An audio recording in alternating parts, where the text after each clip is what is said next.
하느님 맙소사. 이게 대체 뭐야? 미쳤어. 인연이 진짜 미쳤어. 아들 집 안방 장롱 속 금고를 열어본 박순자는 그 자리에 얼어붙었습니다. 박순자의 손이 부들부들 떨렸습니다. 70년을 살면서 이런 건 처음이었습니다. 눈앞이 캄캄해졌습니다. 그대로 바닥에 쓰러졌습니다. 정신을 차렸을 때 현관문에서 소리가 들렸습니다. 며느리가 돌아오고 있었습니다. 박순자는 기어가다시피 화장실로 숨었습니다. 심장이 터질 것 같았습니다. 그날 박순자는 벌벌 떨며 그 집을 빠져나왔습니다. 집에 돌아와서도 밤새 잠을 잘 수 없었습니다. 금고 안에서 본 것이 자꾸 눈앞에 아른거렸습니다. 시청자 여러분, 궁금하시죠? 금고 안에 대체 뭐가 있었을까요? 왜 70세 어머니가 쓰러졌을까요? 왜 며느리 앞에서 숨어야 했을까요? 그리고 왜 6개월 뒤 며느리는 감옥에 갔을까요? 오늘은 70세 어머니가 아들 집 장롱에서 발견한 충격적인 비밀 이야기입니다. 영상 끝까지 함께 해주세요. 가을 햇살이 따스하게 내리쬐는 10월의 어느 날이었습니다. 서울 외곽의 작은 상가 골목 3층짜리 건물 1층에서 박순자는 오늘도 반찬 가게 문을 열었습니다. 올해로 70이 된 박순자는 5년 전 남편을 떠나보낸 뒤 이 건물을 물려받아 혼자 살아가고 있었어요. 1층에서는 직접 반찬 가게를 운영하고 2층과 3층은 세를 놓아 월세를 받았죠. 박순자에게는 45살 된 외아들 김태호가 있었습니다. 태호는 중소기업 과장으로 성실하게 일하는 가장이었고 7년 전 이미정이라는 여자와 결혼했어요. 박순자는 매달 아들 내외에게 생활비를 보태주었습니다. 넉넉하진 않아도 건물 월세와 반찬 가게 수입으로 아들을 돕는 게 어머니로서의 보람이었죠. 오늘은 아들 태호의 생일이었습니다. 박순자는 새벽부터 일어나 갈비찜과 잡채를 만들고 미역국 재료까지 정성껏 준비했어요. 거기에 백화점에서 산 셔츠 한 벌까지 곱게 포장해 보따리에 담았습니다. 박순자가 보따리를 들고 반찬 가게를 나서며 혼잣말을 했습니다. 우리 태호 45이네. 아이고 세월 참 빠르다. 버스를 2번 갈아타고 1시간을 달려 아들 집 아파트 앞에 도착했습니다. 엘리베이터를 타고 12층에 내린 박순자는 현관문 앞에 서서 비밀번호를 눌렀어요. 며느리가 알려준 번호였죠. 문이 열리고 안으로 들어섰지만 집 안은 텅 비어 있었습니다. 박순자가 거실을 둘러보며 며느리 이름을 불렀습니다. 미정아, 엄마 왔다. 대답이 없었어요. 거실 테이블 위에 메모지가 놓여 있었습니다. 박순자는 메모를 집어들고 읽었어요. 급하게 미용실에 다녀온다. 1시간이면 돌아온다는 내용이었습니다. 박순자는 가져온 반찬들을 냉장고에 넣고 미역국 재료는 싱크대 위에 올려두었습니다. 그러다 문득 포장해온 셔츠가 생각났어요. 박순자는 보따리에서 셔츠를 꺼내 들었습니다. 이건 안방 장롱에 넣어둬야겠네. 태호가 퇴근하면 깜짝 놀라겠다. 박순자는 안방으로 들어갔습니다. 깔끔하게 정돈된 방 안에는 커다란 붙박이장이 한쪽 벽면을 차지하고 있었어요. 박순자는 장롱 문을 열고 옷을 넣으려다가 서랍 쪽으로 눈길이 갔습니다. 서랍이 살짝 열려 있었거든요. 박순자가 서랍을 열어보았습니다. 옷가지들 밑에 뭔가 단단한 것이 손에 잡혔어요. 옷을 들춰보니 작은 금고가 나타났습니다. 잠금 장치가 풀려 있었죠. 박순자는 잠시 망설였습니다. 남의 물건을 함부로 열어보면 안 된다는 생각이 들었어요. 하지만 호기심을 이기지 못하고 금고 뚜껑을 들어 올렸습니다. 그 순간 박순자의 눈이 휘둥그레졌습니다. 이게 뭐야? 금고 안에는 서류 뭉치와 작은 상자, 그리고 노트 한 권이 들어 있었어요. 박순자는 서류를 꺼내 들었습니다. 보험 증서였습니다. 그런데 피보험자 이름에 자신의 이름이 적혀 있었어요. 박순자는 눈을 비비고 다시 보았습니다. 박순자, 사망보험금 5억. 한 장이 아니었습니다. 똑같은 보험 증서가 3장이나 있었어요. 총 15억 원이었습니다. 박순자는 자신이 이런 보험에 가입한 적이 없었습니다. 작은 상자를 열어보니 자신의 이름이 새겨진 인감도장이 들어 있었어요. 위조된 도장이었습니다. 박순자의 손이 부들부들 떨리기 시작했습니다. 마지막으로 노트를 집어들었어요. 첫 페이지를 펼치는 순간 박순자의 얼굴이 하얗게 질렸습니다. 하느님 맙소사, 이게 대체 뭐야? 노트에는 날짜별로 계획이 빼곡하게 적혀 있었습니다. 10월 3일 시어머니 집에 갈비찜 들고 방문. 10월 5일 수면제 테스트. 10월 15일 거사일. 수면제 탄 음식을 먹인다. 계단에서 밀어 사고사로 위장한다. 보험금 15억 수령. 상가 건물명의 이전. 박순자는 믿을 수가 없었습니다. 이건 자신을 죽이려는 계획서였어요. 며느리가 쓴 글씨였습니다. 7년 동안 함께 밥 먹고 명절마다 용돈 주고 아플 때 약 사다 준 그 며느리가 자신을 죽이려 하고 있었습니다. 미쳤어. 인연이 진짜 미쳤어. 박순자는 노트를 든 채 비틀거렸습니다. 눈앞이 캄캄해지고 귀에서 윙윙 소리가 났어요. 다리에 힘이 풀리더니 그대로 바닥에 쓰러졌습니다. 얼마나 시간이 흘렀을까요? 박순자는 차가운 바닥에서 눈을 떴습니다. 천장이 빙빙 돌았어요. 정신을 가다듬고 몸을 일으키려는데 손에 아직 노트가 쥐어져 있었습니다. 박순자는 후들거리는 손으로 휴대폰을 꺼냈어요. 보험 증서와 노트의 주요 페이지를 급히 촬영했습니다. 증거를 남겨야 했어요. 박순자는 서류와 노트를 금고에 다시 넣고 뚜껑을 닫았습니다. 옷가지로 덮고 서랍을 밀어 넣었어요. 그리고 장롱문을 닫으려는 순간이었습니다. 현관문에서 비밀번호 누르는 소리가 들렸습니다. 박순자의 심장이 쿵 하고 내려앉았습니다. 박순자는 재빨리 몸을 일으켰습니다. 심장이 미친 듯이 뛰었어요. 장롱문을 살며시 닫고 안방을 빠져나왔습니다. 복도 끝 화장실로 뛰어들어가 문을 닫았죠. 박순자는 변기 뚜껑을 내리고 그 위에 앉아 숨을 죽였습니다. 거실에서 발자국 소리가 들렸어요. 쇼핑백을 내려놓는 소리, 그리고 콧노래를 흥얼거리는 소리가 났습니다. 며느리 이미정이었어요. 박순자는 두 손으로 입을 틀어막았습니다. 숨소리조차 새어나가면 안 됐어요. 잠시 후 이미정의 목소리가 들렸습니다. 어머, 이게 뭐야? 거실 테이블 위에 놓아둔 반찬 보따리를 발견한 모양이었어요. 박순자는 화장실 문에 귀를 바짝 대고 바깥 소리를 들었습니다. 이미정이 전화를 거는 소리가 났어요. 통화 연결음이 울리더니 이미정이 말했습니다. 야, 나야. 어휴, 짜증나 죽겠어. 이미정은 친구에게 전화를 건 것 같았습니다. 박순자는 숨을 참으며 귀를 기울였어요.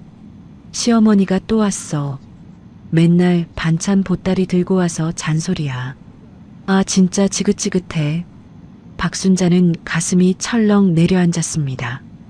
이미정의 목소리에는 짜증과 혐오가 가득했어요. 그 늙은이가 올 때마다 스트레스 받아서 미치겠다니까. 냄새나는 반찬 들고 와서 이건 먹어라, 저건 먹어라. 내가 거지야? 박순자의 눈에서 눈물이 흘러내렸습니다. 새벽부터 일어나 정성껏 만든 반찬이었어요. 아들 생일이라고 갈비찜까지 끓였는데 며느리 입에서는 냄새나는 반찬이라는 말이 나왔습니다. 박순자는 손등으로 눈물을 훔치며 이를 악물었어요. 이미정의 통화는 계속됐습니다. 근데 걱정 마. 얼마 안 남았어. 다음 달이면 다 끝나. 다음 달이면 끝난다. 박순자는 그 말의 의미를 알고 있었습니다. 조금 전 금고에서 본 노트가 떠올랐어요. 10월 15일 거사일.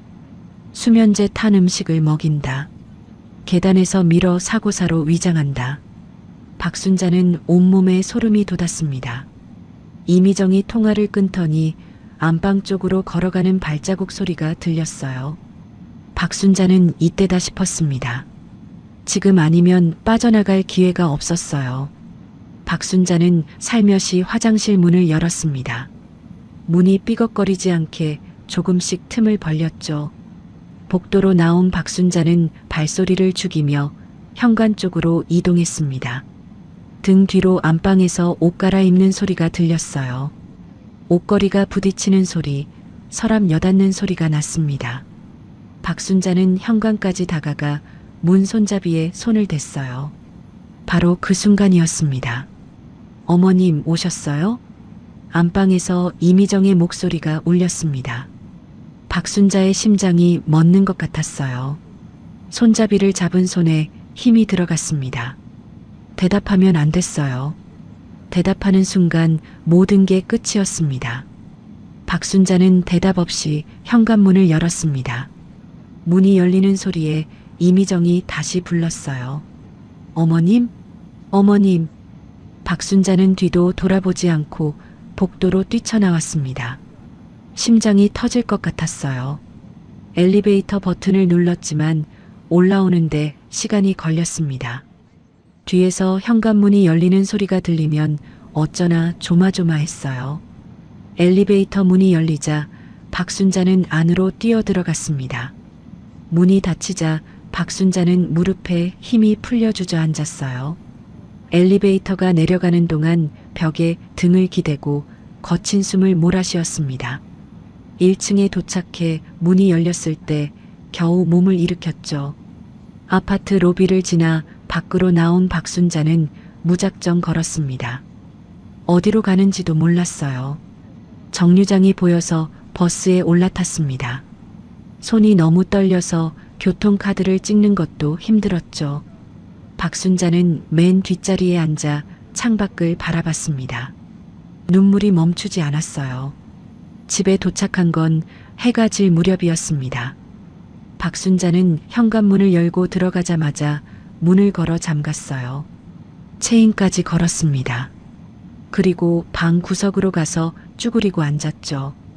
박순자는 떨리는 손으로 휴대폰을 꺼냈습니다. 아까 찍어둔 사진을 다시 확인했어요. 보험증서, 위조 인감도장, 그리고 빼곡하게 적힌 살인 계획서. 꿈이 아니었습니다. 며느리가 정말로 자신을 죽이려 하고 있었어요. 박순자는 아들 태호에게 전화를 걸었습니다. 신호음이 울리고 또 울렸지만 태호는 받지 않았어요. 잠시 후 문자가 왔습니다. 회의 중이라 나중에 연락하겠다는 내용이었죠. 박순자는 휴대폰을 내려놓고 무릎에 얼굴을 묻었습니다. 어둠이 깔린 방 안에서 혼자 앉아 밤을 지새웠어요. 잠이 올 리 없었습니다. 눈만 감으면 금고 안에서 본 것들이 떠올랐어요. 보험증서에 적힌 자신의 이름, 노트에 적힌 거사일이라는 글씨가 머릿속을 맴돌았습니다. 누구에게 말해야 할지 알 수 없었어요. 아들에게 말하면 믿어줄까요? 경찰에 가면 받아줄까요? 박순자는 무릎을 끌어안고 밤새 뜬 눈으로 지새웠습니다. 창밖이 서서히 밝아오고 있었어요. 다음 날 아침이 밝았습니다. 박순자는 밤새 한숨도 자지 못한 채 방 구석에 앉아 있었어요. 눈이 퉁퉁 부어 있었고 온몸에 힘이 없었습니다. 그때 초인종이 울렸어요. 박순자는 화들짝 놀라 몸을 일으켰습니다. 현관 쪽을 바라보며 숨을 죽였어요. 또 한 번 초인종이 울렸습니다. 그리고 익숙한 목소리가 들려왔어요. 어머님, 저 미정이에요. 박순자의 얼굴이 하얗게 질렸습니다. 심장이 쿵쾅거렸어요. 왜 여기까지 온 걸까요? 설마 눈치를 챈 걸까요? 이미정의 목소리가 다시 들렸습니다. 어머님, 어제 오셨다면서요. 인사도 없이 가셔서 걱정됐어요. 문 좀 열어주세요. 목소리는 달콤했습니다. 마치 아무 일도 없는 것처럼요. 박순자는 현관문 앞으로 다가갔지만 문을 열지 않았어요. 떨리는 목소리로 말했습니다. 미정아, 어제 갑자기 속이 안 좋아서 급히 나갔어. 미안하다. 어머님, 괜찮으세요? 제가 들어가서 좀 봐드릴까요? 아니야, 괜찮아. 오늘은 좀 쉬어야 할 것 같으니까 다음에 보자. 문 밖에서 잠시 침묵이 흘렀습니다. 박순자는 문에 귀를 대고 바깥 기척을 살폈어요. 이미정이 문 앞에서 한참을 서성이는 소리가 들렸습니다. 발자국이 왔다 갔다 했어요. 어머님, 정말 괜찮으신 거 맞죠? 이미정의 목소리에는 미묘한 날카로움이 섞여 있었습니다. 박순자는 침을 꿀꺽 삼키며 대답했어요. 그래, 걱정 마. 푹 쉬면 괜찮아질 거야. 한참 후에야 발자국 소리가 멀어졌습니다. 엘리베이터 문이 열리고 닫히는 소리가 들렸어요. 박순자는 그제야 문에 기대어 주저앉았습니다. 온몸에서 힘이 빠져나갔어요. 박순자는 휴대폰을 꺼내 연락처를 뒤졌습니다. 30년 지기 친구 최영희의 번호가 보였어요. 최영희는 사회복지사로 일하다 몇 년 전 은퇴한 친구였습니다. 세상 물정에 밝고 법적인 지식도 어느 정도 갖추고 있었죠. 박순자는 떨리는 손으로 전화를 걸었어요. 영희야, 나야. 지금 당장 만나야 해. 제발. 최영희는 박순자의 다급한 목소리에 놀라며 물었습니다. 순자야, 무슨 일이야? 왜 그래? 전화로는 못해. 경로당 뒤 공원에서 보자. 빨리 와줘. 박순자는 뒷문으로 빠져나와 골목길을 돌아 공원으로 향했습니다. 혹시 누가 따라오지 않나 뒤를 몇 번이나 돌아봤어요. 공원 벤치에 앉아 최영희를 기다렸습니다. 얼마 후 최영희가 헐레벌떡 뛰어왔어요. 박순자의 얼굴을 보더니 깜짝 놀랐습니다. 아이고, 순자야. 내 얼굴이 왜 이래? 무슨 일이야? 박순자는 아무 말 없이 휴대폰을 꺼내 사진을 보여줬습니다. 보험증서, 위조 인감도장, 그리고 빼곡하게 적힌 노트. 최영희는 사진을 하나씩 넘기며 점점 얼굴이 굳어졌어요. 이게 뭐야? 이게 대체... 박순자가 떨리는 목소리로 말했습니다. 아들 집 안방 장롱에서 발견했어. 며느리가 나를 죽이려고 해. 최영희는 사진을 확대해서 자세히 들여다봤습니다. 노트에 적힌 내용을 읽더니 입을 손으로 막았어요. 세상에, 수면제를 먹이고 계단에서 밀어? 이건 살인 계획이잖아. 당장 경찰에 가야 해. 영희야, 잠깐만. 박순자가 최영희의 팔을 붙잡았습니다. 최영희는 보험증서 사진을 다시 자세히 살펴보고 있었어요. 그러다 갑자기 눈을 크게 떴습니다. 순자야, 이거 봐. 최영희가 보험증서의 한 부분을 가리켰어요. 수익 자란이었습니다. 거기에는 아들 김태호의 이름이 적혀 있었어요. 그리고 그 옆에 태호의 서명까지 되어 있었습니다. 수익자가 내 아들이야. 서명도 있고. 박순자의 머릿속이 하얘졌습니다. 아들 이름이라니요. 아들 서명이라니요. 설마 태호도 이 일에 가담한 걸까요? 아들이 며느리와 함께 자신을 죽이려 한 걸까요? 아니야. 아니야. 우리 태호가 그럴 리 없어. 박순자는 중얼거리며 고개를 저었습니다. 하지만 눈앞에 보이는 증거가 너무 명확했어요. 눈앞이 다시 캄캄해졌습니다. 박순자는 벤치에서 미끄러지듯 주저앉았어요. 최영희가 얼른 박순자를 부축했습니다. 순자야, 진정해. 아직 확실한 게 아니야. 영희야, 우리 태호가 그랬을 리 없어. 내가 키운 애야. 그 애가 어떻게 나를... 박순자는 말을 잇지 못하고 흐느꼈습니다. 최영희는 박순자의 등을 쓸어주며 말했어요. 일단 진정하고 들어. 서명이 있다고 해서 태호가 알고 있다고 단정 지을 수는 없어. 며느리가 몰래 위조했을 수도 있잖아. 박순자는 눈물을 훔치며 고개를 들었습니다. 그럴 수도 있을까? 그럼 인감도장도 위조했잖아. 서명도 위조했을 수 있어. 하지만 확인은 해봐야 해. 최영희는 잠시 생각하더니 말을 이었어요. 순자야, 내가 아는 사람이 있어. 전직 강력계 형사 출신인데 정만호라고. 이런 일에 대해 조언을 구할 수 있을 거야. 내일 만나보자. 박순자는 고개를 끄덕였습니다. 지금은 그것밖에 방법이 없었어요. 한편 그 시각 이미정은 아파트로 돌아와 안방으로 들어갔습니다. 장롱을 열고 서랍 속 금고를 꺼냈어요. 뚜껑을 열어 안을 들여다보던 이미정의 얼굴이 굳어졌습니다. 서류 배치가 미세하게 달라져 있었어요. 분명 보험 증서가 맨 위에 있었는데 노트가 맨 위에 있었습니다. 이미정의 눈빛이 차갑게 빛났어요. 곧바로 휴대폰을 꺼내 남편 태호에게 전화를 걸었습니다. 여보, 나야. 어머님 요즘 좀 이상하지 않아?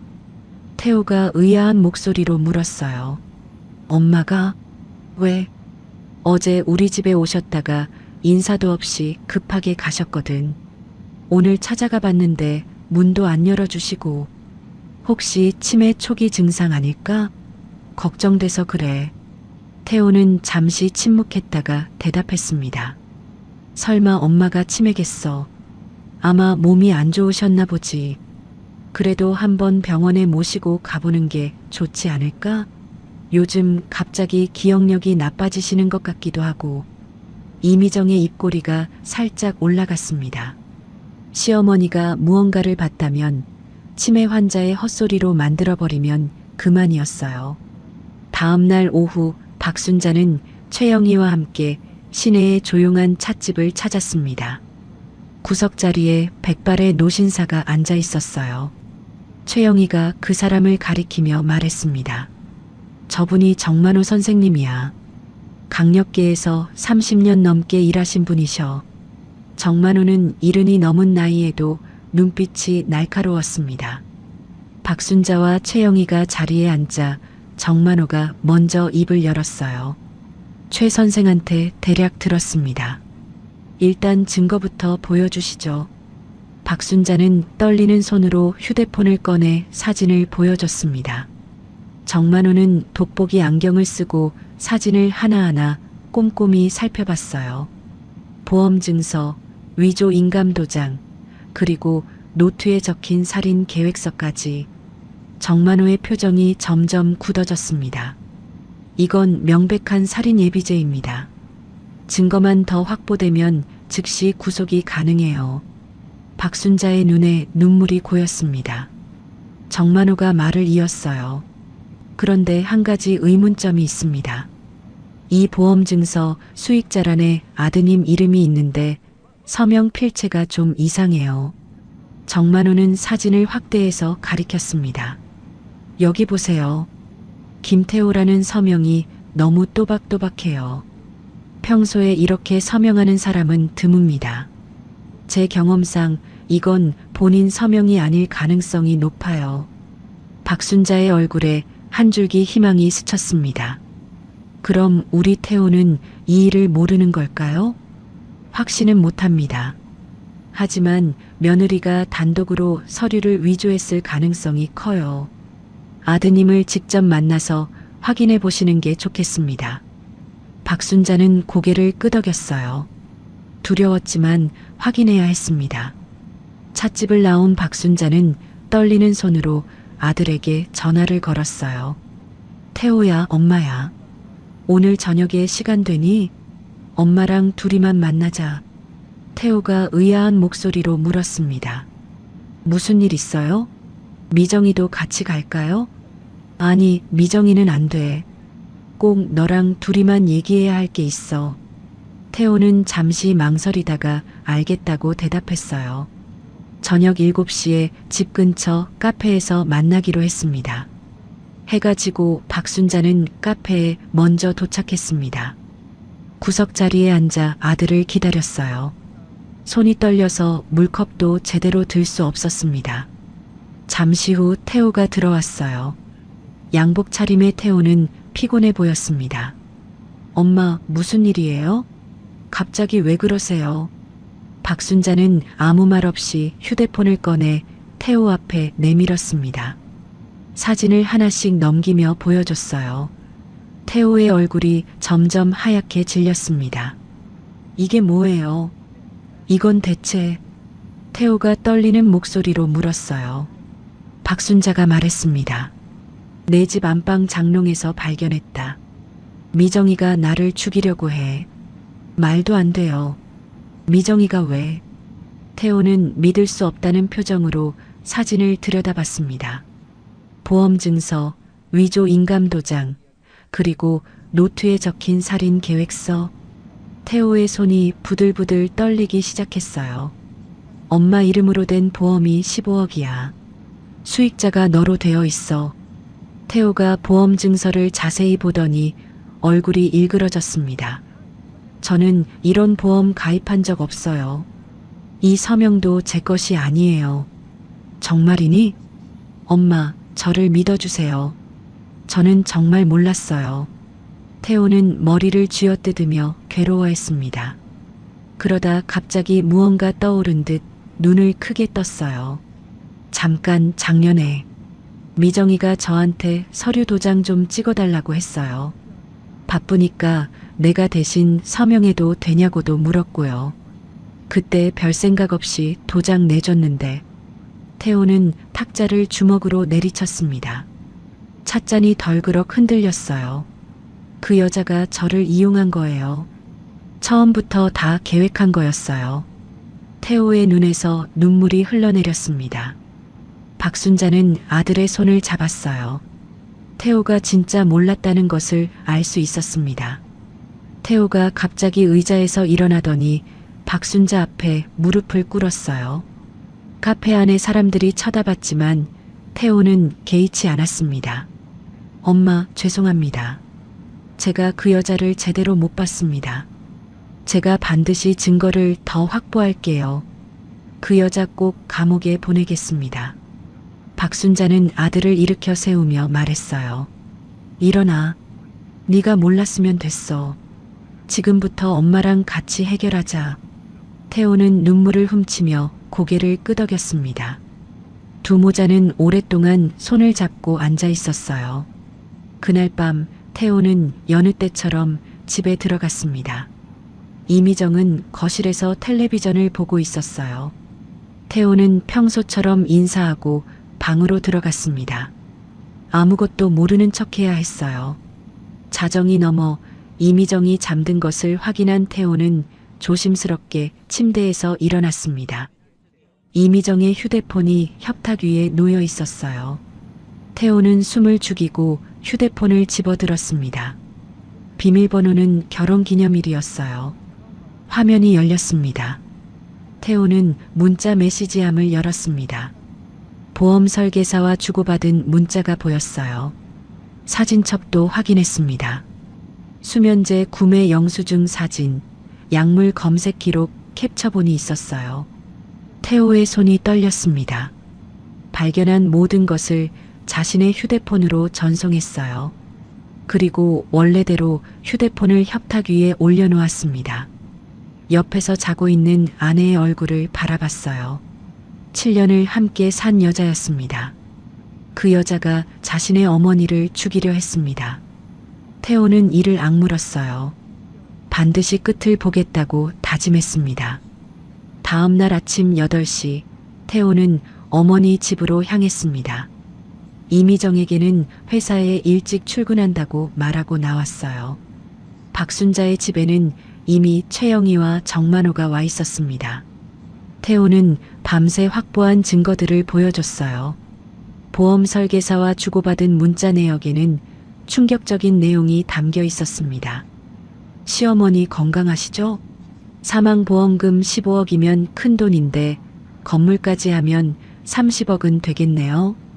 네, 다음 달 안에 정리될 것 같아요. 그때 다시 연락드릴게요. 정만호가 문자 내용을 읽더니 고개를 끄덕였습니다. 이 정도면 충분합니다. 살인을 계획하고 있었다는 명백한 증거예요. 태호는 사진첩에서 찾은 것도 보여줬어요. 수면제와 정체불명의 약물을 구매한 영수증 사진, 계단 사고 위장 방법을 검색한 인터넷 기록 캡처본이 있었습니다. 정만호는 사진들을 꼼꼼히 확인하며 말했어요. 약물 구매 기록까지 있으니 완벽합니다. 지금 바로 경찰서로 갑시다. 네 사람은 함께 경찰서를 찾았습니다. 정만호가 아는 후배 형사에게 연락해둔 덕분에 빠르게 상담을 받을 수 있었어요. 담당 형사는 박순자와 태호가 제출한 증거들을 보고 표정이 굳어졌습니다. 이건 심각한 사안이네요. 바로 수사에 착수하겠습니다. 박순자가 떨리는 목소리로 말했어요. 며느리를 고소합니다. 저를 죽이려고 했어요.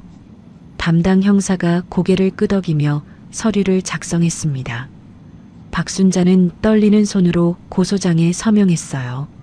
태호도 참고인 진술서를 작성했습니다.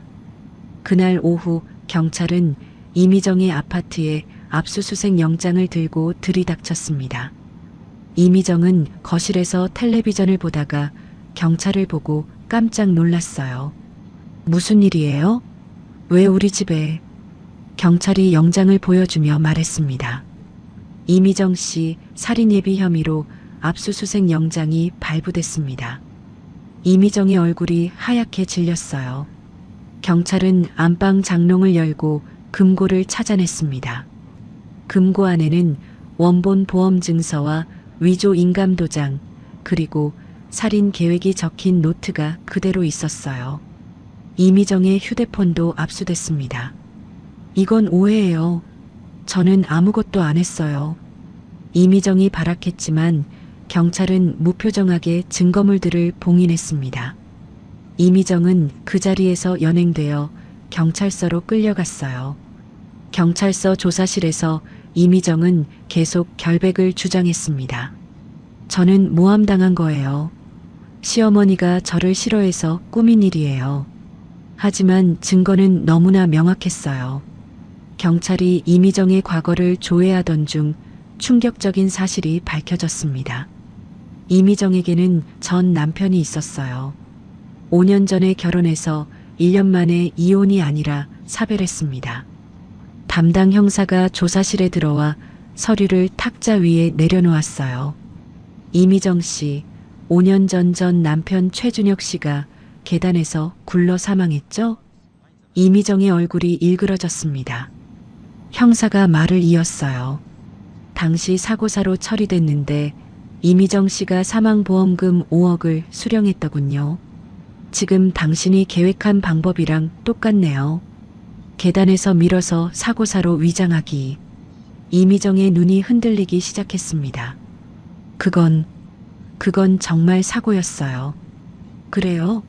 그런데 당시 수사 기록을 다시 살펴보니 의문점이 많더라고요. 이거는 재수사에 들어갑니다. 형사의 말에 이미정의 얼굴에서 핏기가 완전히 사라졌어요. 그동안 감춰왔던 비밀이 드러나려 하고 있었습니다. 아니에요. 아니야. 이미정은 고개를 절레절레 흔들었습니다. 하지만 형사는 냉정하게 증거들을 하나씩 펼쳐 보였어요. 보험증서, 위조 인감도장, 살인계획서, 보험설계사와의 문자 내역, 약물 구매 기록. 부인할 수 없는 증거들입니다. 솔직하게 말하는 게 이미정 씨한테 좋을 거예요. 이미정은 한참 동안 떨고 있다가 결국 무너졌습니다. 의자에서 미끄러지듯 바닥에 주저앉았어요. 그리고 울먹이며 말했습니다. 네, 제가 했어요. 시어머니 죽이려고 했어요. 돈 때문이었어요. 보험금이랑 건물이 탐났어요. 형사가 물었습니다. 전 남편도 당신이 죽인 겁니까? 이미정은 대답하지 못하고 흐느껴 울기만 했어요. 침묵이 답이었습니다. 그날 저녁 이미정에 대한 구속영장이 청구됐습니다. 살인예비죄, 사문서 위조죄, 사기죄, 거기에 전 남편 사망건에 대한 재수사도 시작됐어요. 법원은 도주 우려가 있다며 즉시 영장을 발부했습니다. 다음 날 아침 이미정은 수갑을 찬 채 경찰서를 나섰습니다. 밖에서 기다리던 취재진의 카메라 플래시가 터졌어요. 이미정은 고개를 푹 숙인 채 끌려갔습니다. 경찰서 건너편 카페에서 박순자와 최영희, 정만호가 그 모습을 지켜보고 있었어요. 박순자의 눈에서 눈물이 흘러내렸습니다. 끝났어. 드디어 끝났어. 최영희가 박순자의 손을 꼭 잡아줬어요. 수고했어, 순자야. 이제 괜찮아. 정만호도 고개를 끄덕이며 말했습니다. 용기 있는 선택이었습니다. 덕분에 더 큰 비극을 막았어요.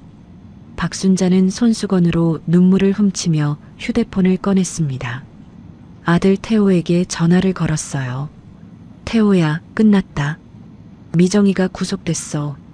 전화기 너머로 태호의 떨리는 목소리가 들렸습니다.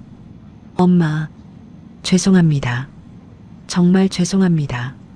됐어. 네가 잘못한 거 아니야. 이제 다 끝났어.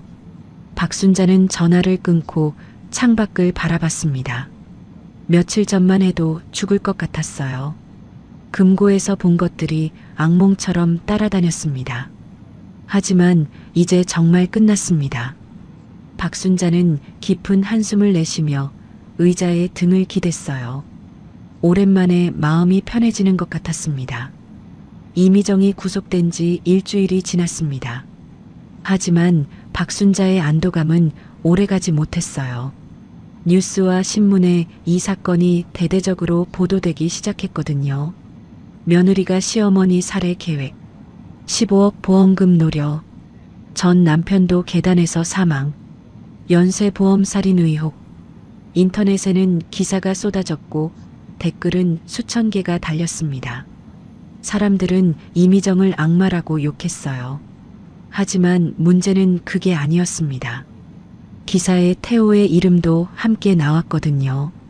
남편 김태호 씨는 보험 수익자로 지정돼 있어 공범 여부 수사 중.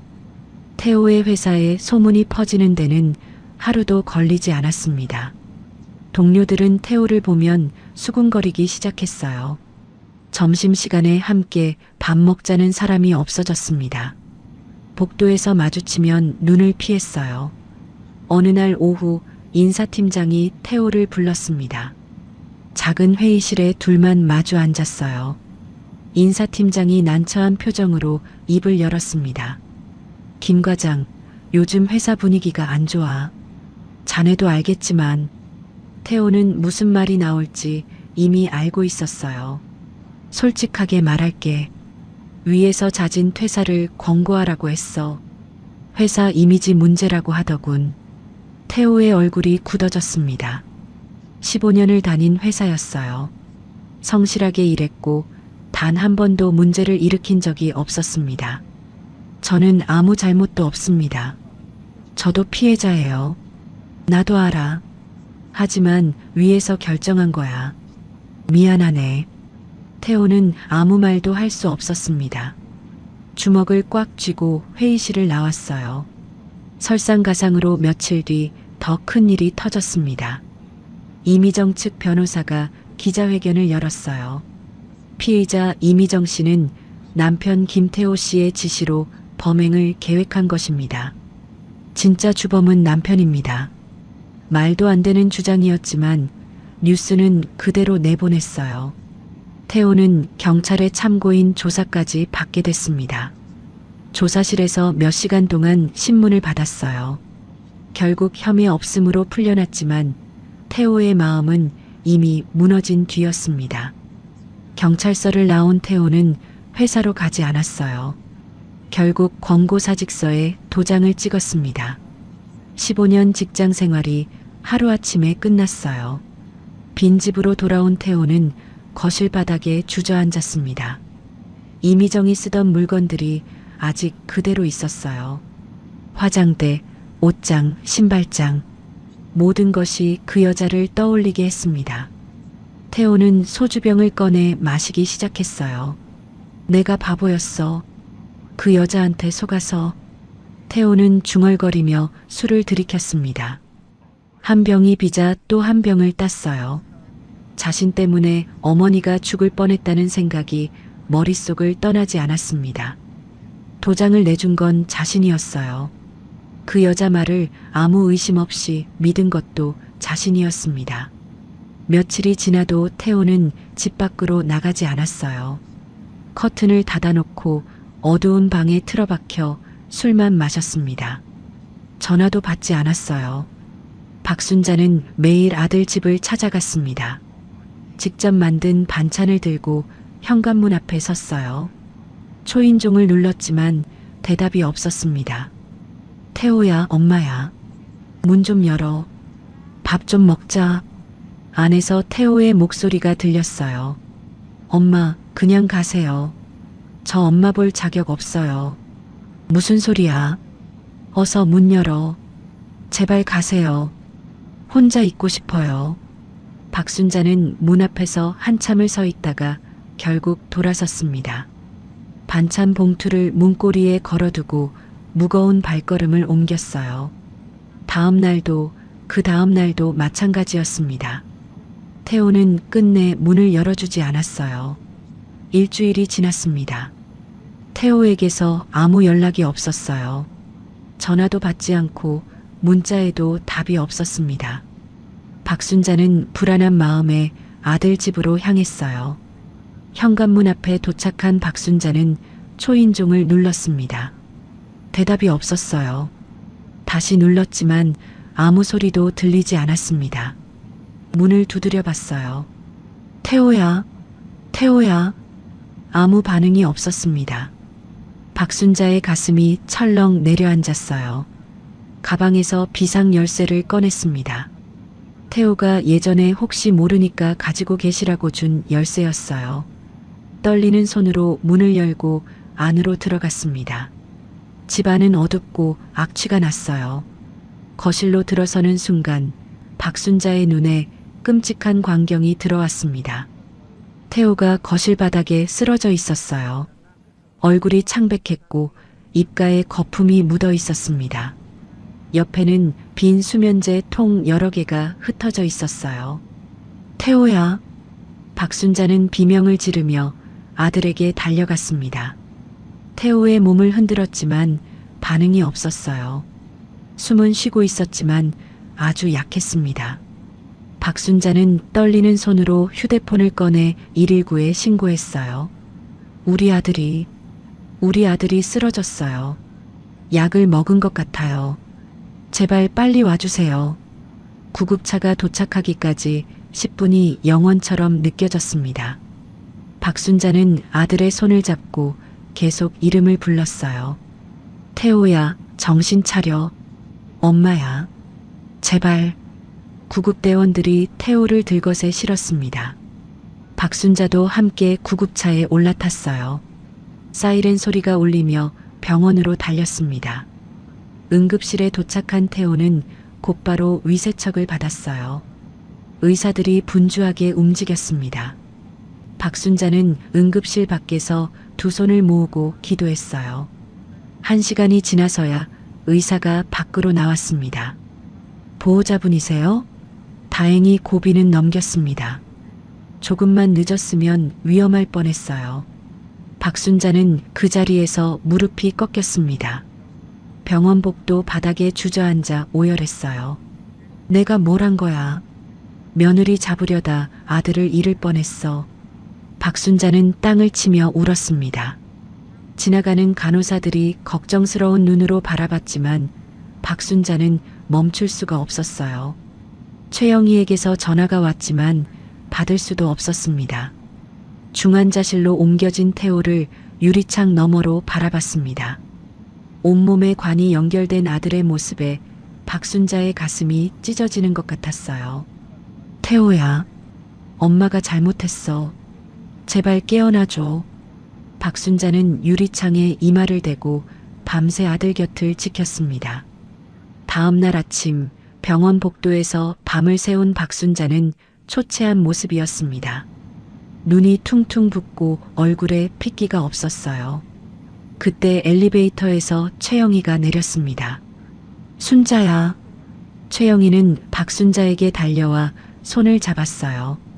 어젯밤 연락이 안 돼서 걱정하다가 아침에 병원으로 달려온 것이었습니다. 박순자는 최영희를 보자마자 눈물을 쏟았어요. 영희야, 우리 태호가 알아, 다 들었어. 의사 선생님한테 물어봤어. 고비는 넘겼다고 하더라. 다행이야. 최영희는 박순자를 복도 의자에 앉히고 따뜻한 커피를 가져다 줬습니다. 박순자는 떨리는 손으로 컵을 받았어요. 내가 뭘 한 거야? 며느리 잡겠다고 나섰다가 아들까지 잃을 뻔했어. 무슨 소리야? 네가 뭘 잘못했어? 잘못한 건 그 며느리지. 최영희가 박순자의 등을 쓸어주며 말했습니다. 순자야, 이제부터가 중요해. 태호가 깨어나면 네가 옆에서 잘 잡아줘야 해. 혼자 감당하려고 하지 말고 주변 도움을 받아. 박순자는 고개를 끄덕였어요. 최영희가 말을 이었습니다. 내가 복지관에서 일할 때 알게 된 우울증 전문 상담사가 있어. 이 병원에서 협진도 하시는 분이야. 태호한테 상담받게 해주자. 그날 오후 태호가 눈을 떴습니다. 중환자실에서 일반 병실로 옮겨졌어요. 박순자는 아들 손을 잡고 울먹였습니다. 태호야, 정신 차렸구나. 태호는 천장을 멍하니 바라봤어요. 아무 말이 없었습니다. 의사가 와서 설명했어요. 신체적으로는 회복 중입니다. 하지만 심각한 우울증 상태예요. 정신건강의학과 협진이 필요합니다. 당분간 입원 치료를 받으셔야 해요. 박순자는 고개를 숙였습니다.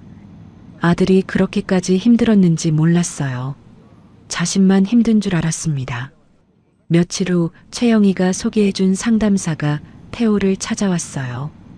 태호는 처음에는 입을 다물고 말을 하지 않았습니다. 하지만 상담사는 포기하지 않고 매일 병실을 찾아왔어요. 조금씩 태호가 입을 열기 시작했습니다. 박순자는 반찬가게 운영을 상가 건물 세입자에게 임시로 맡겼어요. 매일 새벽같이 일어나 병원으로 향했습니다. 집에서 직접 죽을 쓰고 반찬을 만들어 도시락에 담았어요. 병실에 도착하면 태호 곁에 앉아 이것저것 이야기를 들려줬습니다. 태호가 어렸을 때 이야기, 아버지와 함께 바닷가에 놀러 갔던 이야기, 초등학교 때 상장을 받아와서 자랑하던 이야기. 너 7살 때 기억나니? 아버지가 자전거 가르쳐준다고 뒤에서 잡아줬는데 네가 혼자 타겠다고 손 놓으라고 했잖아. 태호는 대답 없이 천장만 바라봤어요. 하지만 박순자는 계속 말을 이었습니다. 그러다 넘어져서 무릎이 까졌는데 울지도 않더라. 아버지가 오히려 놀랐어. 우리 태호 씩씩하다고. 박순자의 눈에 눈물이 맺혔어요. 그때 아버지가 그랬어. 이 녀석 나중에 크면 뭐든 잘할 거라고. 뚝심이 있다고. 태호의 눈가가 촉촉해졌습니다. 입술이 파르르 떨렸어요. 치료를 시작한 지 2주가 지났습니다. 태호는 여전히 말이 없었지만 어머니가 가져다주는 죽을 한 숟갈씩 떠먹기 시작했어요. 박순자는 그것만으로도 감사했습니다. 어느 날 오후 정만호가 병원을 찾아왔어요. 태호의 병실 문을 열고 들어온 정만호는 의자를 끌어다 침대 옆에 앉았습니다. 김태호 씨, 나 정만호요. 기억하시오? 태호가 고개를 살짝 돌려 정만호를 바라봤어요. 정만호가 담담하게 말했습니다. 자니가 자책하는 거 다 알아. 하지만 한 가지만 기억해. 자네는 피해자지 가해자가 아니야. 태호의 눈에서 눈물이 흘러내렸습니다. 정만호가 말을 이었어요. 자네가 증거를 확보해서 어머니를 살렸어. 자네 덕분이야. 그 여자가 계획대로 했으면 어머니는 지금 이 세상에 안 계셔. 태호가 이불을 움켜쥐며 흐느꼈습니다. 정만호는 태호의 어깨를 툭툭 두드렸어요. 나도 형사 생활하면서 힘들 때 많았어. 범인 잡으려다 동료가 다치기도 하고 내가 놓친 범인이 또 사고치기도 하고 그때마다 내 탓인 것 같아서 그만두고 싶었지. 정만호는 잠시 말을 멈췄다가 이었습니다. 하지만 포기하면 안 돼. 넘어졌으면 다시 일어나야지. 자네는 아직 젊어. 얼마든지 다시 시작할 수 있어. 태호가 작은 목소리로 말했어요. 고맙습니다. 그날 이후 태호는 조금씩 변하기 시작했습니다. 상담 시간에 말을 하기 시작했고 어머니와 눈을 마주치기 시작했어요. 한 달이 지나자 태호는 병실에서 일어나 창밖을 바라보기도 했습니다. 퇴원을 이틀 앞둔 날이었어요. 박순자가 도시락을 풀고 있는데 태호가 침대에서 내려왔습니다. 그리고 갑자기 어머니 앞에 무릎을 꿇었어요. 태호야, 왜 이래? 어서 일어나. 엄마, 죄송합니다. 태호가 바닥에 이마를 대며 말했습니다. 불효자입니다. 그 여자한테 속아서 엄마를 위험에 빠뜨리고 제가 힘들다고 엄마 속까지 썩이고. 태호의 목소리가 떨렸어요. 앞으로는 제가 엄마 지킬게요. 다시는 이런 일 없게 할게요. 제발 용서해 주세요. 박순자는 아들을 일으켜 세웠습니다. 그리고 꼭 안아줬어요. 바보 같은 놈. 네가 무슨 잘못이야. 살아있어줘서 고마워. 그것만으로 충분해. 태호가 어머니 품에서 어린아이처럼 울었습니다.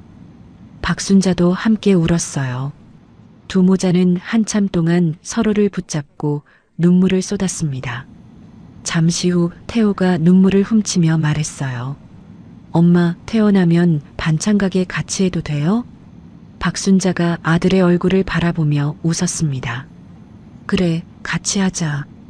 엄마 혼자 하기 힘들었는데 잘 됐다. 태호도 오랜만에 미소를 지었어요. 병실 창문으로 오후 햇살이 따스하게 비쳐 들어왔습니다. 6개월이 흘렀습니다.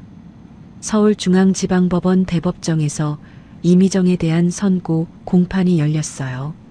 방청석에는 박순자와 태호, 최영희, 정만호가 나란히 앉아 있었습니다. 재판장이 판결문을 읽어 내려갔어요.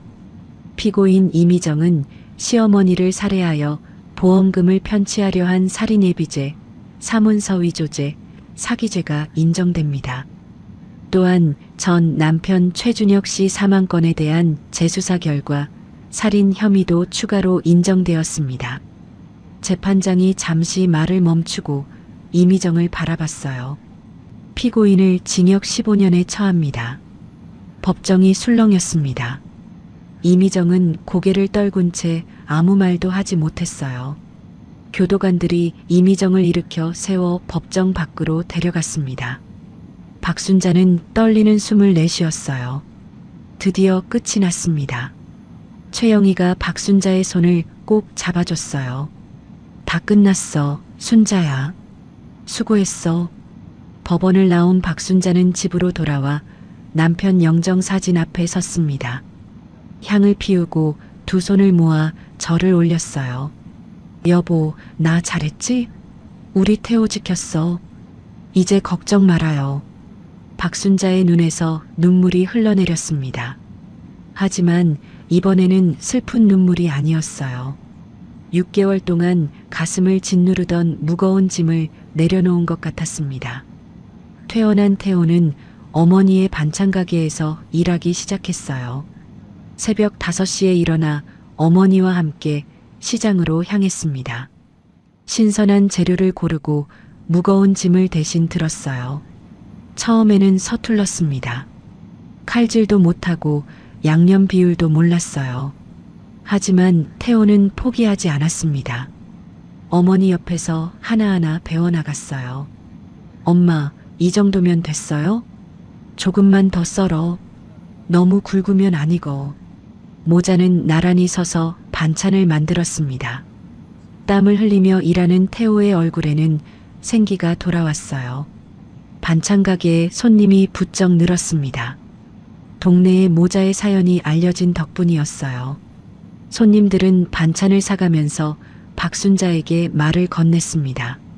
사장님, 뉴스에서 봤어요. 정말 대단하세요. 아들분이랑 같이 일하시는 거 보기 좋아요. 박순자는 쑥스러워하면서도 고마워했어요. 태호도 손님들에게 인사하며 밝게 웃었습니다. 최영희와 정만호는 일주일에 한 번씩 가게를 찾아왔어요. 반찬을 사가면서 안부를 물었습니다. 어느 날 최영희가 제안했어요. 우리 매주 일요일 저녁에 같이 밥 먹을까? 우리 넷이서. 그렇게 네 사람은 매주 일요일마다 함께 식사하는 사이가 됐습니다. 박순자의 집에 모여 밥을 먹고 이야기꽃을 피웠어요. 마치 가족 같았습니다. 어느 일요일 저녁이었어요. 식사를 마치고 최영희와 정만호가 돌아간 뒤 태호가 어머니 앞에 조심스럽게 앉았습니다. 엄마, 드릴 말씀이 있어요. 뭔데? 태호가 머뭇거리다가 입을 열었어요. 저랑 같이 살아요. 엄마 혼자 이 집에 계시는 거 맨날 걱정돼요. 제가 옆에서 모실게요. 박순자는 아들을 바라봤습니다. 태호의 눈에 진심이 담겨 있었어요. 정말이야? 네. 앞으로는 제가 엄마 지킬게요. 같이 살면서 효도할게요. 박순자는 아들의 손을 잡았어요. 그래, 같이 살자. 이제 우리 둘이서 서로 의지하며 살자. 모자는 새 보금자리를 찾아 함께 이사했습니다. 상가 건물 근처에 작은 아파트를 구했어요. 거실에는 남편 영정 사진을 모셔두었습니다. 이사한 지 일주일이 지난 어느 저녁이었어요. 박순자가 거실에 앉아 텔레비전을 보고 있는데 부엌에서 태호의 목소리가 들렸습니다. 엄마, 오늘 저녁은 내가 할게요. 박순자는 깜짝 놀라 부엌으로 갔어요. 태호가 앞치마를 두르고 된장찌개를 끓이고 있었습니다. 서툰 솜씨였지만 정성이 느껴졌어요. 엄마, 이 정도면 됐어요? 맛 좀 봐주세요. 박순자가 국자를 받아 맛을 봤습니다. 간이 조금 싱거웠지만 맛있었어요. 잘했어. 조금만 더 끓이면 되겠다. 태호가 환하게 웃었습니다. 박순자도 따라 웃었어요. 창밖으로 저녁 노을이 붉게 물들었습니다. 작은 부엌에서 된장찌개 끓는 냄새가 퍼져나왔어요. 박순자는 아들의 뒷모습을 바라보며 생각했습니다. 6개월 전만 해도 죽을 것 같았어요. 장롱에서 발견한 그것들, 며느리의 차가운 목소리, 아들이 쓰러진 그날 밤. 악몽 같은 나날이었습니다. 하지만 이제는 괜찮았어요. 아들이 옆에 있었습니다. 믿을 수 있는 친구들이 있었습니다. 그것만으로 충분했어요. 박순자는 남편 영정 사진을 바라보며 속으로 인사했습니다.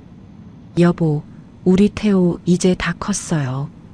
걱정 마요. 거실 창문으로 마지막 노을빛이 스며들었습니다.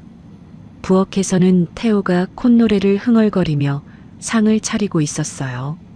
평범하지만 따뜻한 저녁이었습니다. 박순자의 이야기 어떠셨나요? 차가운 바람이 불던 그 가을날, 박순자는 장롱 하나를 열었다가 세상이 무너지는 것을 경험했습니다. 하지만 포기하지 않았어요. 70년 인생에서 가장 무서운 순간에도 증거를 남겼고 끝까지 싸워서 이겼습니다. 여러분, 실제로 가족을 대상으로 한 보험 범죄가 매년 수백 건씩 발생하고 있어요. 내 가족이라고 무조건 믿으면 안 되는 세상이 됐습니다. 오늘 이야기가 주는 교훈은 하나예요. 이상하다 싶으면 반드시 확인하세요. 내 이름으로 된 보험이 있는지, 내 도장이 어디에 쓰이는지 꼭 직접 확인하셔야 합니다. 그리고 혼자 감당하지 마세요. 박순자처럼 믿을 수 있는 사람에게 도움을 청하세요. 혹시 지금 가족 문제로 힘드신 분이 계시다면 절대 혼자 끙끙 앓지 마세요. 손 내밀면 잡아주는 사람이 분명 있습니다. 구독과 좋아요, 알림 설정을 눌러주시면 여러분께도 박순자처럼 진정한 행복이 찾아올 거예요. 댓글로 시청하고 계신 지역과 의견을 남겨주세요. 다음에도 재미있는 사연으로 또 찾아뵙겠습니다. 항상 건강하시고 행복하세요. 감사합니다.